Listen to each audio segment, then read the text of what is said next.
د پاکستان په برید کې د وژل شویو ډلهییزه جنازه. د افغانستان په ختیځ پکتیا ولایت کې سلګونه کسان د هغو کسانو ډلهییزې جنازې ته ورټول دي چې همدا تېره شپه د پاکستان هوایي برید کې ووژل شول.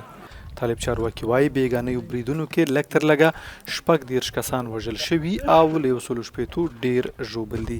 خلک وایي دغو بریدونو کې ملکي وګړي په نښه شوي.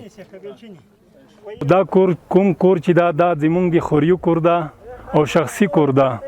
دا کوم د کومې شبکې سره نه لاس لري او نه کوم دولت کې کوم مخلوق لري دی.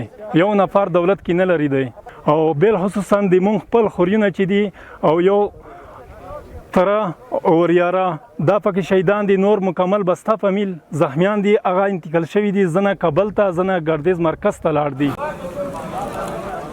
ولسي وګړي وایي تر لومړي بمبار وروسته د خلکو مرستې ته ورغلي کسان په دویم ځل د پاکستاني الوتکو تر برید لاندې راغلل. موږ دلته و چې شاوخوا د شپې 10 بجې وې چې یوه الوتکه راغله او بم یې وغورځاوه. موږ ژر ورمنډه کړه او ټپیان مو راوویستل.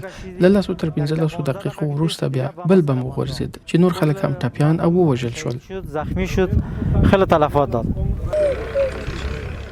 طالب چارواکي دا بریدونه غندي او ادعا ده چې ټول بریدونه پر ملکي سیمو شوي دي.